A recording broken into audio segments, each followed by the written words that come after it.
बिस्मिल्लाहिर्रहमानिर्रहीम। अस्सलामुअलैकुम स्टूडेंट्स, हमारा लेक्चर नंबर 9 अभी ये स्टार्ट हो रहा है और आज का टॉपिक जो है हमारा वो है effects of expansion and contraction of solids in everyday life. इससे प्रीवियस जो इस चैप्टर में हमने डिस्कशन की थी, क्योंकि होप्स आज ये लास्ट लेक्चर हो हमारा इस चैप्टर का, तो अभी तक जो इसमें डिटेल हम देख चुके हैं उसका मैं एक शॉर्ट आपको रिव्यू दे देता हूँ कि इस चैप्टर में हमने स्टार्ट में हीट की बात की थी और फिर हमने सोर्सेज ऑफ हीट को डिस्कस किया था कि डिफरेंट सोर्सेज होते हैं, सन हो गया और कोल, ऑयल और इस तरह से डिफरेंट सोर्सेज हैं, इलेक्ट्रिसिटी भी एक सोर्स है। फिर हमने इफेक्ट्स ऑफ हीट की बात की थी कि दो इफेक्ट्स होते हैं, थर्मल एक्सपेंशन एंड कॉन्ट्रैक्शन, जिसको मेनली हमने चैप्टर में डिस्कस किया है। थर्मल एक्सपेंशन क्यों होती है और कॉन्ट्रैक्शन क्यों होती है वो हमने मॉलिक्यूलर लेवल के ऊपर जो इसकी डिटेल्स थी वो हमने इस टॉपिक में डिस्कस की थी। फिर उसके बाद जो है थर्मल एक्सपेंशन से रिलेटेड ये एक एक्टिविटी डिस्कस की थी और ये चीज़ देखी थी कि थर्मल एक्सपेंशन हर सॉलिड के अंदर एक जितनी नहीं होती, हर सॉलिड में डिफरेंट सॉलिड में डिफरेंट होती है। तो फिर उसका एक एप्लीकेशन जो थी हमारे पास बायोमेटालिक स्ट्रिप की फॉर्म में नज़र आ रही थी, तो कि जब हम हीट करते हैं किसी बायोमेटालिक स्ट्रिप को तो वो बेंड हो जाती है। क्यों? क्योंकि दो मेटल से बनी होती है, तो एक मेटल कम बेंड होता है, दूसरा ज़्यादा होता है, जिसकी वजह से ओवरऑल मटेरियल स्टेट जो है वो एक्सपेंड नहीं हो सकता है, उसके अंदर बेंडिंग आ जाती है। Thermal expansion and contraction of liquids की अगर बात करें तो ये डिटेल टॉपिक आपको क्लास 9 फिजिक्स से पढ़ाया गया था, जिसमें रियल एक्सपेंशन और फेरेंट एक्सपेंशन की डिटेल्स बताई थी। फिर ये बताया था कि thermal expansion and contraction gases के अंदर भी होती है, इसकी भी एक एक्टिविटी हमने डिस्कस की थी। और फिर इसके बाद हमने एप्लीकेशंस डिस्कस की थी thermal expansion and contraction of solids की, जिसमें रिवेटिंग थी और fixing metal tyre over a wheel, जिसमें हमने थर्मल एक्सपेंशन को डिस्कस किया था, जबकि फिक्सिंग एक्सेल इन व्हील के अंदर हमने इसका जो ऑपोजिट है थर्मल कॉन्ट्रैक्शन को डील किया था। और फिर इसके बाद जो वो एक और एप्लीकेशन जो फोर्थ एप्लीकेशन थी हमारी बायोमेटालिक स्ट्रिप की थी। तो बायोमेटालिक स्ट्रिप को हम आगे यूज़ करते हैं थर्मोस्टेट में। थर्मोस्टेट बताया था कि एक ऐसी डिवाइस है जो कि हम यूज़ करते हैं मुख्तलिफ अप्लाइंसेस में, फॉर एग्जांपल इलेक्ट्रिक हीटर हो गया और इस तरह से रेफ्रिजरेटर वगैरह के अंदर, ताकि टेम्परेचर को मेंटेन रखा जाए, एक सूटेबल रेंज के अंदर रखा जाए। तो थर्मोस्टेट हम यूज़ करते हैं इलेक्ट्रिक आयरन में, उसको हमने डिस्कस किया था, फायर अलार्म में यूज़ करते हैं उसको भी डिस्कस किया था। तो आज जो हमने चीज़ देखनी है वो है effects of expansion and contraction of solid in everyday life. तो ये फिर मैं आपको बता रहा हूँ, प्रीवियस लेक्चर में बताया था कि ये एप्लीकेशंस नहीं है। एप्लीकेशन वो होती हैं कि जो हम किसी चीज़ का यूज़ जो है वो हासिल कर रहे होते हैं, तो यहाँ पर उस तरह की चीज़ नहीं है। ये हमने ओवरऑल देखना है कि हमारे पास डेली लाइफ में थर्मल एक्सपेंशन एंड कॉन्ट्रैक्शन से हमारी डेली लाइफ में कहाँ कहाँ इफ़ेक्ट्स क्रिएट होते हैं और जो हार्मफुल इफ़ेक्ट्स होते हैं उनको हम फिर कैसे अवॉइड करते हैं, उनकी क्या टेक्निक्स होती हैं। तो मेनली जो थर्मल एक्सपेंशन एंड कॉन्ट्रैक्शन के जो इफ़ेक्ट्स हमारे सामने नज़र आते हैं हमें, वो कंस्ट्रक्शन प्रोजेक्ट्स जो होते हैं, रोड जहाँ पर बनती हैं, फिर इसके अलावा जो बाकी हैवी मशीनरी डिज़ाइन होती हैं, तो कंस्ट्रक्शन प्रोजेक्ट्स जो होते हैं यहाँ पर mainly thermal expansion and contraction जो है वो हमें मेनली डील करनी पड़ती है, उस चीज़ को देखना पड़ता है। तो अब उसके कुछ हार्मफुल इफ़ेक्ट्स होते हैं, उनकी को रिमूव करने के लिए हमें फिर कुछ टेक्निक यूज़ करनी पड़ती है। फॉर एग्जांपल ये पहली चीज़ है कि जो कंक्रीट की रोड्स होती हैं उनके अंदर गैप रखे जाते हैं, ताकि जो है वो अगर समर सीज़न के अंदर जब वो एक्सपेंशन होगी कंक्रीट की तो उसमें क्रैक आने का चांस है। तो अगर हम उसके रोड के बीच में जो है वो गैप रख देंगे तो इजीली जो है वो कंक्रीट उस गैप के अंदर एक्सपैंड हो सकती है विदाउट क्रिएटिंग क्रैक्स। तो फिर दूसरी एक और जो हमारे सामने इफ़ेक्ट नज़र आता है थर्मल एक्सपेंशन का, वो हमारे पास है रेलवे ट्रैक्स। तो रेलवे ट्रैक्स लाजमी आता है कि इंडस्ट्री के अंदर जब रेलवे ट्रैक की ये पार्ट्स बनते हैं तो ये पूरी एक ही ट्रैक जो है वो यहाँ से कराची तक का एक साथ इकट्ठा तो नहीं बनता, तो पार्ट्स बनते हैं उसके। तो उन पार्ट्स को एक दूसरे के साथ वेल्ड नहीं किया जाता, बल्कि उनके बीच में उनको नट एंड बोल्ट के साथ टाइट किया जाता है और उनके बीच में गैप रखे जाते हैं, ताकि इजीली जो है वो समर सीज़न के अंदर जो एक्सपेंशन होनी है और विंटर सीज़न में जो कॉन्ट्रैक्शन होनी है वो इजीली उस गैप के अंदर जो है वो मूव हो सके। तो अदरवाइज़ अगर आप नहीं गैप रखते तो इस तरीके से ये डी शेप हो जाता है रेलवे ट्रैक। फिर ये हमारे पास एक जो ब्रिजेस होते हैं नॉर्मली उनको क्या किया जाता है कि उनके एक एंड को फिक्स रखा जाता है तो दूसरे एंड को मूवेबल बनाया जाता है। तो जो मूवेबल एंड होता है वो कैसे बनता है कि उसके नीचे जो है वो रोलर्स लगा दिए जाते हैं, तो वो रोलर जो है वो मूव करवाते हैं उसको ब्रिज को। कब? जब हमारे पास थर्मल एक्सपेंशन या थर्मल कॉन्ट्रैक्शन होती है तो ब्रिज इस तरीके से इजीली जो है वो उसके ऊपर मूव कर सकता है। अगर आप इसको रोलर्स को नहीं रखते और ब्रिज के मूव होने का कोई चांस नहीं बन सकता तो जो है वो डिफॉर्म हो जाएगा, डी शेप हो जाएगा, बेंडिंग उसमें आने का चांस बन जाएगा, तो डैमेज होने का चांस बन जाता है। तो इसलिए ये टेक्निक हमें यूज़ करनी पड़ती है। इसके अलावा ओवरहेड पावर लाइंस जो होती हैं या टेलीफोन वायर्स, अब तो टेलीफोन वायर्स बहुत कम ही यूज़ होती हैं, तो क्योंकि ऑप्टिकल फाइबर की टेक्निक ज़्यादा मेनली यूज़ होती है क्योंकि अंडरग्राउंड चल रही होती है। तो जो टेलीफोन वायर्स जो पहले यूज़ होती थी या पावर लाइन जो भी है, overhead power lines, transmission lines जो होती हैं तो वापडा के, तो वो भी जो है वहाँ पर भी हमें थर्मल एक्सपेंशन कॉन्ट्रैक्शन को डील करना पड़ता है। तो वो क्या होता है कि जब एक पोल से दूसरे पोल के बीच में हम वायर जो है वो इस तरीके से जो है वो अटैच करते हैं तो उसके बीच में एक सैग रख देते हैं। सैग मतलब इसको जो है वो लटका देते हैं, ढीला रख देते हैं, वो टाइट नहीं रखते। तो अगर हम इसको टाइट रखेंगे तो क्या होगा? टाइट रखेंगे तो जब विंटर सीज़न आएगा तो विंटर सीज़न के अंदर जो है वो उसमें कॉन्ट्रैक्शन होगी और कॉन्ट्रैक्शन की वजह से जो वायर होगी उसके अंदर स्नैपिंग होनी शुरू हो जाएगी, उसमें बल पड़ने लग जाएंगे और फिर उसके बाद उसके टूटने का चांस बन जाएगा। फॉर एग्जांपल मैं आपको दिखाता हूँ।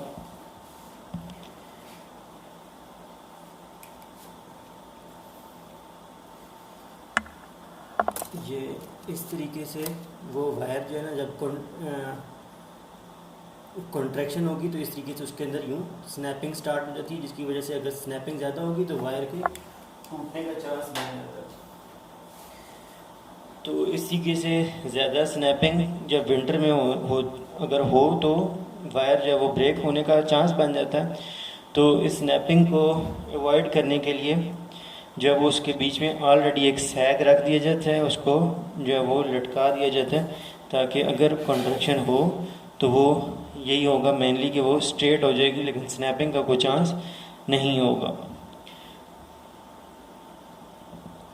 और समर में अगर जो है वो एक्सपेंशन होती है और वो फर्दर जो है उसमें सैग आता है वो और नीचे की तरफ मूव करती है, तो इसी वजह से जो है वो जो उसके साथ पोल्स अटैच होते हैं ट्रांसमिशन लाइन से उनको काफ़ी हाइट पे रखा जाता है ताकि जो है वो अगर सैग हो तो भी जो है वो नीचे अर्थ के जो है ना ग्राउंड के करीब ना पहुँचे तार।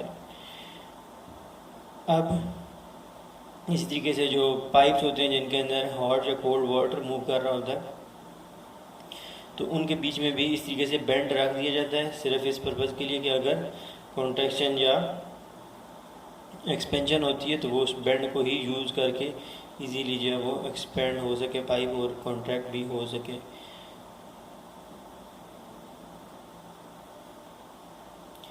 अब ये तो थी जो एनवायरमेंटल इफ़ेक्ट्स जो हमें नज़र आते हैं डेली लाइफ के अंदर थर्मल एक्सपेंशन एंड कॉन्ट्रैक्शन के, जो हमारी सराउंडिंग में इफ़ेक्ट्स आते हैं और फिर उनको अवॉइड करना पड़ता है उनके हार्मफुल इफ़ेक्ट्स को, तो उसके लिए कुछ टेक्निक यूज़ करनी पड़ती है, वो भी हमने डिस्कस की हैं। अब uses of expansion and contraction of liquid की अगर हम बात करें तो लिक्विड की एक्सपेंशन कॉन्ट्रैक्शन का क्या यूज़ है, तो वो एक मेन जो यूज़ है वो हमारे पास क्या है, थर्मोमीटर है। तो थर्मोमीटर में क्या यूज़ करते हैं हम, मरकरी यूज़ करते हैं और मरकरी जो है मरकरी भी यूज़ हो सकता है, अल्कोहल भी यूज़ हो जाता है। तो मरकरी हम यूज़ करते हैं और इसके एंड के ऊपर एक बल्ब होता है थर्मोमीटर के एंड पे, जिसको हम इन कांटेक्ट रखते हैं उस ऑब्जेक्ट के साथ जिस ऑब्जेक्ट का हमने टेम्परेचर मेजर करना होता है। तो जब हम उसको इन कांटेक्ट रखते हैं तो उसकी हीट जो है वो थर्मोमीटर में ट्रांसफ़र होती है और इसके अंदर एक्सपेंशन जो है वो क्रिएट होती है। वो जो इसमें मरकरी होती है वो एक्सपेंड करने लग जाती है। और अगर लेट सपोज उस ऑब्जेक्ट का टेम्परेचर लो है तो फिर क्या होगा कि हीट जो है वो ट्रांसफ़र होगी मरकरी से उस ऑब्जेक्ट की तरफ, और जो है वो मरकरी कॉन्ट्रैक्ट होगी, और कॉन्ट्रैक्ट होगी तो मरकरी का लेवल जो है वो फॉल करने लग जाएगा, और अगर एक्सपेंशन होगी तो मरकरी का लेवल राइज करने लग जाएगा। तो इस तरीके से एक स्पेसिफिक टेम्परेचर के ऊपर उसका स्पेसिफिक लेवल होता है मरकरी का, जिससे हम किसी भी चीज़ का टेम्परेचर जो है फाइंड कर सकते हैं। तो थर्मोमीटर की बहुत डिटेल्स हैं जो कि हमने क्लास 9 के अंदर पढ़नी है। इसके अलावा भी कुछ और यूज़फुल इंफॉर्मेशन है थर्मल एक्सपेंशन और कॉन्ट्रैक्शन की जो हमारी सराउंडिंग में नज़र आती हैं। वो क्या है कि जो हम व्हीकल टायर्स के अंदर जो है वो एयर फिल करते हैं, तो अगर हम एयर काफ़ी ज़्यादा फिल कर दें और हॉट वेदर हो समर का, तो हम रोड पे मूव कर रहे हो तो रोड के ऊपर जब मूव करता है टायर तो फ्रिक्शन की वजह से उसके अंदर हीट प्रोड्यूस होती है टायर के अंदर, और वो हीट ऑब्वियसली किसको ट्रांसफ़र होगी, जो गैस या एयर जो है वो हमने टायर के अंदर फिल रखी हुई है, तो और वो उसने फिर एक्सपैंड करना है। जब वो एक्सपैंड करेगी तो टायर के बर्स्ट होने का चांस बन जाएगा। अच्छा, फिर इसके अलावा जो हम बॉटल्स वगैरह यूज़ करते हैं सोडा वाटर की हो या इस तरह से कोई भी, तो उनके अंदर भी आपने देखा होगा कि वो लिक्विड टोटली फिल नहीं होता इन द एंड जो है एंड तक, तो उसमें बीच में थोड़ी सी गैप रखा जाता है ताकि जो इसमें लिक्विड है वो इजीली एक्सपैंड हो सके। तो ये भी एक एप्लीकेशन सॉरी नहीं है, ये भी एक इफ़ेक्ट है जो हमें सराउंडिंग में नज़र आता है थर्मल एक्सपेंशन ऑफ लिक्विड का। थर्मल एक्सपेंशन ऑफ लिक्विड की जो एप्लीकेशन थी वो मैंने आपको बताई है, वो थर्मोमीटर है। पेक्यूलियर बिहेवियर ऑफ वाटर, ये बहुत इंटरेस्टिंग सा टॉपिक है और ये हमारा लास्ट टॉपिक है इस चैप्टर का, जिसके अंदर हमने जो है वो देखना है कि वाटर के अंदर एक्सपेंशन और कॉन्ट्रैक्शन का क्या बिहेवियर होता है। तो और फिर इसके आगे बहुत सारे इफ़ेक्ट्स जो हैं वो हमें नज़र आते हैं, क्योंकि पेक्यूलियर मतलब कोई स्पेसिफिक बिहेवियर। वाटर का बिहेवियर बाकी के लिक्विड की निस्बत एक स्पेसिफिक रेंज में डिफरेंट हो जाता है। किस चीज़ का, कॉन्ट्रैक्शन और एक्सपेंशन का। वो क्या है कि किसी भी आप सॉलिड को हीट करेंगे तो वो एक्सपैंड करेगा, कूल करेंगे तो कॉन्ट्रैक्ट करेगा। लिक्विड है, हीट करेंगे तो एक्सपैंड करेगा, कूल करेंगे तो कॉन्ट्रैक्ट होगा। लेकिन वाटर के अंदर एक एनॉमलस बिहेवियर होता है, पेक्यूलियर बिहेवियर, स्पेसिफिक किस्म का बिहेवियर होता है। वो क्या है कि अगर आप वाटर को, लेट सपोज वाटर है 30 डिग्री सेल्सियस के ऊपर, उसको कूल करें, कूल करके कहाँ पे लेकर आए 20 डिग्री सेल्सियस, तो वो कॉन्ट्रैक्ट होगा बाकी हर लिक्विड की तरह से। 20 से आप उसको 10 पर लेकर आए और टेम्परेचर लो कर रहे हैं आप, तो अगेन वो कॉन्ट्रैक्ट होगा। लेकिन अब ऑनवर्ड 10 से आप फर्दर उसको 4 पर ले आए, अभी तक वो क्या होता रहेगा, कॉन्ट्रैक्ट ही होता रहेगा हर लिक्विड की तरह से। इसका बिहेवियर ऐसा ही वाटर का भी वैसा रहेगा। लेकिन क्या होगा कि जब आप उसको 4 से उसका टेम्परेचर कम करने लग जाएंगे टिल 0 डिग्री सेल्सियस, तो 4 से 0 तक वो बजाय कॉन्ट्रैक्ट होने के वाटर जो है वो क्या होने लग जाएगा, एक्सपैंड होने लग जाता है। कॉन्ट्रैक्ट नहीं होता बल्कि एक्सपैंड होने लग जाता है। एक्सपैंड होता है, उसकी वॉल्यूम जो है वो इंक्रीज़ होने लग जाता है और उसकी डेंसिटी जो है वो कम होने लग जाती है। डेंसिटी मतलब कि कितना वो कॉम्पैक्ट हो है। तो जब डेंसिटी किसी चीज़ की कम होती है तो वो चीज़ ऊपर की तरफ मूव करती है, और जिस चीज़ की डेंसिटी ज़्यादा होती है वो चीज़ मूव नीचे करती है। सिंपल सी एग्जांपल को देता हूँ कि फॉर एग्जांपल आप पानी के अंदर पत्थर जो है वो ऊपर रखें उसके, तो बिल्कुल टॉप के ऊपर, तो थोड़ी देर के बाद छोड़ेंगे जैसे ही तो वो पत्थर नीचे मूव करने लग जाएगा, बॉटम की तरफ जाने लग जाएगा, चाहे जितनी भी डेप्थ क्यों ना हो। और अगर आप बिल्कुल डेप्थ के अंदर जो है वो बॉटम ऑफ द लेक या बॉटम ऑफ द पॉन्ड के अंदर कितनी भी डेप्थ क्यों ना हो, आप उसके बॉटम पे जाकर एक वुडन पीस जो है वो रख दें और उसको फ्री कर दें, तो वो वहाँ पर रुकेगा नहीं, वो बिल्कुल सरफेस के ऊपर आ जाएगा। क्यों? क्योंकि जो स्टोन था उसकी डेंसिटी वाटर से ज़्यादा थी, तो वो चीज़ नीचे मूव करेगी, और जो वुड है उसकी डेंसिटी जो है, इवन वुड सॉलिड है, वाटर लिक्विड है, लेकिन वुड की ओवरऑल डेंसिटी कम होती है लीक वाटर से, जिसकी वजह से वुड जो है ऊपर मूव करती है। अब यहाँ पर भी इसी तरह से कि जो आपके पास वाटर है, कौन सा, जिसका टेम्परेचर 4 डिग्री सेल्सियस है या 4 डिग्री से कम, 0 तक है, इन बिटवीन है। अब जब आप 4 से 0 तक उसको लेके जा रहे हैं, तो उसकी जो कॉन्ट्रैक्शन होने के बजाय एक्सपेंशन होगी। जब उसमें एक्सपेंशन होगी, उसके मॉलिक्यूल दूर दूर होंगे, इतने कॉम्पैक्ट नहीं होंगे, तो उसकी डेंसिटी कम हो जाएगी। तो वो वाटर जो होता है वो फिर कहाँ चला जाता है, सरफेस के ऊपर आ जाता है। इसी तरह और फिर आपने ये चीज़ नोट की होगी कि रेफ्रिजरेटर के अंदर जब आप पानी रखते हैं जो है वो आइस बनाने के लिए, तो क्या होता है कि बर्फ़ जो है वो सरफेस से स्टार्ट होती है, सरफेस के ऊपर एक लेयर जो है वो आइस की बनती है। तो वो इसी वजह से बनती है कि जो उसमें ठंडा पानी होता है 4 से 0 के बीच में, वो ऊपर आने लग जाता है। जितना टेम्परेचर आप कम करते जा रहे हैं, 0 के करीब करते जा रहे हैं, उतना वो लिक्विड कूल हुआ है, वो ठंडा लिक्विड है, तो वो ऊपर ही आता जाएगा। तो इस तरीके से जो आइस होगी वो सरफेस पर बनना शुरू होगी सबसे ऊपर। अब क्या होता है कि फिर दोबारा रिपीट करता हूँ, आपने एक वाटर था, उसको आप 30 से 4 तक लेकर आए। इस दौरान उसके अंदर थर्मल कॉन्ट्रैक्शन होती रहेगी जिस तरह से बाकी लिक्विड्स में होती है, लेकिन जब आप उसको 4 से 0 पर लेकर आ रहे हैं, तो उस दौरान उसमें थर्मल कॉन्ट्रैक्शन होने के बजाय थर्मल एक्सपेंशन स्टार्ट हो जाएगी। तो इसको हम क्या कहेंगे, पेक्यूलियर बिहेवियर। अब इवन जो है 0 पर आने के बाद, अब हम ये सोच रहे हैं कि वाटर जैसे 0 पर आया है उसके बाद वो आइस बन जाएगा, और टेम्परेचर जो है वो उसका फिर फर्दर जो हम लो कर रहे हैं तो वो लो होने लग जाएगा। अब जब 0 पर आता है तो जो है वाटर को एक टाइम रिक्वायर है, ठीक है, उसके अंदर से एक स्पेसिफिक अमाउंट ऑफ हीट जो है वो निकलवानी पड़ेगी, तब जाके वो क्या होगा, आइस बनेगा। लेकिन उसका उस दौरान टेम्परेचर चेंज नहीं होगा। तो जब स्टेट चेंज हो रही होती है, लिक्विड जो है वो सॉलिड में चेंज हो रहा है, तो उस दौरान स्टेट चेंज होते हुए टेम्परेचर चेंज नहीं होता। तो उस टाइम के दौरान भी, उस वक़्त भी जो आप उसमें से हीट निकाल रहे हैं, उस वक़्त भी जो है वो उसमें कॉन्ट्रैक्शन होने के बजाय वाटर के अंदर एक्सपेंशन ही हो रही होगी। ये अगेन सेकंड स्टेज के ऊपर भी उसमें पेक्यूलियर बिहेवियर। एक तो वो है ना कि जब आप इटसेल्फ वाटर था, वाटर का टेम्परेचर 4 से 0 लेकर आए, तब भी उसमें कॉन्ट्रैक्शन की बजाय एक्सपेंशन हो रही है। फिर उसके बाद अब 0 पर पानी पहुंच गया, अब इसके बाद आप 0 से 0 पर ही रहेंगे, लेकिन उस दौरान क्या हो रहा होगा कि उसमें से वाटर में से आप हीट निकाल रहे होंगे और उसको सॉलिड आइस में कन्वर्ट कर रहे होंगे। तो उस प्रोसेस के दौरान भी जो है बाकी के जो लिक्विड होते हैं वो तो कॉन्ट्रैक्ट हो रहे होते हैं, लेकिन वाटर जो है यहाँ पर जब वाटर आइस में कन्वर्ट हो रहा होता है 0 पर, तो उस दौरान भी वो एक्सपेंड कर रहा होता है। तो इस तरह से, लेकिन जब आइस कंप्लीट बन जाएगी एट 0 डिग्री सेल्सियस, फिर आप उस आइस का टेम्परेचर अगर कम करने लग जाएंगे, तो उसमें से हीट निकालने लग जाएंगे, तो वो आइस अगेन जो है वो कॉन्ट्रैक्ट होने लग जाएगी जिस तरह से बाकी के सॉलिड्स होते हैं।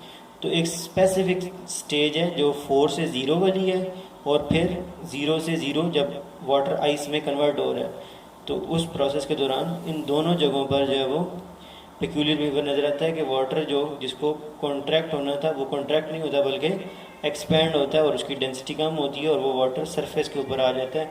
इसी वजह से जो है वो सरफेस ऑफ वाटर के ऊपर ही जो है वो आइस क्रिएट होती है। बाद में फिर वो आइस नीचे बनने लगती है, जिसकी वजह से आपके पास बहुत सारी जगहों पर इस तरह के जो है वो लेक्स होती हैं जहाँ पर जो है वो सरफेस के ऊपर आइस होती है और नीचे जो है वो एक्वेटिक लाइफ जो है वो इजीली जो है वो सस्टेन कर रही होती है, वो सरवाइव कर रही होती है, उसको कोई प्रॉब्लम नहीं होता है। क्यों? क्योंकि नीचे टेम्परेचर जो है वो कम होता है। ये आपके सामने ही है कि नीचे 4 डिग्री सेल्सियस है, ऊपर वाला 3, ऊपर वाला 2, ऊपर वाला 1 और 0 वाला सबसे ऊपर है कि जितना आप टेम्परेचर उसका कम करते जाएंगे उतना जो है वो लिक्विड की डेंसिटी जो है वो बढ़ने के बजाय कम होगी, और जब डेंसिटी कम होगी तो वो लिक्विड ऊपर मूव करेगा, जिसकी वजह से जो है वो कोल्ड वाटर या जो प्योर आइस है वो ऊपर होगी, लेकिन नीचे उसके वाटर होगा, तो जिसके बिहाफ पर एक्वेटिक लाइफ इजीली जो है वो सरवाइव करती रहती है। इसके अलावा बहुत सारी जो है वो इससे रिलेटेड जो है वो फिनोमेना हमें डेली लाइफ में नज़र आते हैं, जो हम जो है वो इंशाल्लाह 9th में डिस्कस करेंगे। अगर आप बहुत इंटरेस्टेड हो तो आप उसको गूगल कर सकते हैं, इनामलेस बिहेवियर ऑफ वाटर को या पिकुलर बिहेवियर ऑफ वाटर को, तो आपको बहुत सारी जो है वो डेली लाइफ की इस तरह की इफ़ेक्ट्स नज़र आएंगे उसके, और कि हम कहाँ कहाँ पर इनामलेस बिहेवियर ऑफ वाटर को देखते हैं डेली लाइफ में। तो और इसके ऑपोजिट जो है वो भी इनामलेस बिहेवियर हमें नज़र आता है वाटर का। वो क्या कि अगर आप आइस है -10 डिग्री से, आप उसको 0 पर लेके जा रहे हैं, वो आइस का टेम्परेचर जो है वो इंक्रीज़ होता जा रहा है, तो आइस जो है वो क्या हो रही होगी, एक्सपेंड हो रही होगी बाकी के सॉलिड्स की तरह से। लेकिन जब आप उसको 0 पर आइस से वाटर में कन्वर्ट कर रहे होंगे, उस दौरान अब फर्दर एक्सपेंशन ही होनी चाहिए, क्योंकि अब जो है वो उसको हीट प्रोवाइड कर रहे हैं स्टेट चेंज करने के लिए, लेकिन उस दौरान उसके अंदर जो है वो बजाय एक्सपेंशन होने के कॉन्ट्रैक्शन होने लग जाएगी। और फिर जब आप 0 पर वाटर बन चुका है, वो मेल्ट हो चुकी आइस, आप 0 से आप उसको 4 पर लेके जा रहे हैं, टेम्परेचर आप इंक्रीज़ कर रहे हैं, तो इस दौरान भी एक्सपेंशन होने के बजाय कॉन्ट्रैक्शन होगी, उलट होगा। मतलब जिन दो स्टेजेस के अंदर पहले हमें पिक्यूलियर बिहेवियर या इनामलेस बिहेवियर ऑफ वाटर नज़र आया, तो जब आप टेम्परेचर इंक्रीज़ कर रहे होते हैं तब अगेन आपको इनामलेस बिहेवियर ऑफ वाटर उसी रेंज के अंदर नज़र आता है। लेकिन जब वाटर 4 डिग्री पे पहुंच जाएगा, उसके बाद आप टेम्परेचर अगर इंक्रीज़ करते हैं तो वाटर जो है ना बाकी के लिक्विड की तरह से एक्सपेंड करने लग जाएगा, वहाँ से ऑनवर्ड जो है उसका कोई स्पेसिफिक बिहेवियर नहीं होगा, बाकी के लिक्विड की तरह ही वो बिहेव करेगा। तो ये यहाँ पर हमारा ये चैप्टर एंड हो चुका हुआ है।